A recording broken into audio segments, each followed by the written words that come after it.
Ako si James Amifardo, Curriculum Avocado, SDG number 8. Ano ang SDG?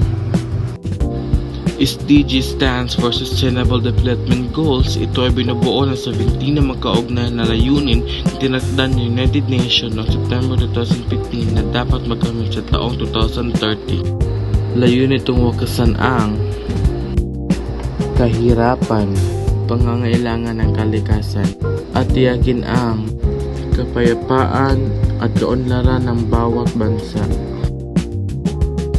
Isa sa mga pangunahing suliranin ng Pilipinas ay ang kawalan ng trabaho.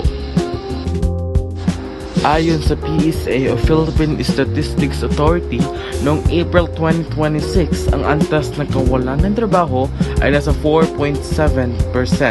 Humigit kumulang na 2.41 milyong Pilipino naghahanap ng mapapasukang trabaho, ngunit wala silang mahanap trabaho. Ang kawalan ng trabaho ay nanatiling pangunahing suliranin ng ekonomiya ng bansa dahil may paglago ng kabuuang kita, ngunit hindi ito sapat para sa pagtuloy ng pagdami ng paghahanap ng trabaho. Marami ring mga Pilipino na sa ilalim ng trabaho, mababa ang kita o hindi akma ang kanilang pinag-aralan. Pangunahing sanhi nito ang hindi pagtutugma ng mga kasanayan ng mga nagtapo sa pangangailangan ng mga industriya. Mabagal din ang pagpasok ng pamumuhunan at madalas na apektuhan ang mga negosyo ng kalamidad at krisis. Dahil dito, humihina ang antas ng pamumuhay, lumalalim ang kahirapan at maraming ang napipilitang mga ibang bansa. May mga hakbang ng pamahalaan tulad ng pagsanin at suporta ng maliliit na negosyo, ngunit kailangan pa ng mas malalim na katagang solusyon para magkaroon ng disenteng hanapbuhay ang bawat Pilipino. Dito na papasok ang Sustainable Development Goals, lalo na ang SDG number 8, Decent Work and Economic Growth o disenteng trabaho at paglago ng ekonomiya. Layunin nitong itaguyod ang patuloy, eksklusibo at matatag na paglago ng ekonomiya, ganap at produktibong trabaho at disenteng hanapbuhay para sa lahat.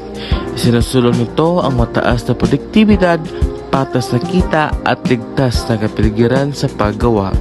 Layunin din nitong wakasan ang sapilitang paggawa at paggawa ng bata habang pinapalalakas ang suporta sa maliliit na negosyo at oportunidad sa mga kabataan at may mga kapansanan. Nakakatulong ang SDG number 8 sa kawalan ng trabaho sa pamamagitan ng pagtataguyod ng paglago ng ekonomiya at paglikha ng marami at disenteng hanap buhay. Sinusuportahan nito ang negosyo at pagsasanay sa kasanayan upang umakma sa pangangailangan ng industriya. Tinitiyak din nito ang patas na kita, ligtas ng paggawa at pagbabawas sa ilalim ng trabaho at kahirapan. Ang SDG number 8 ay nagtutulot ng positibong epekto sa kawalan ng trabaho.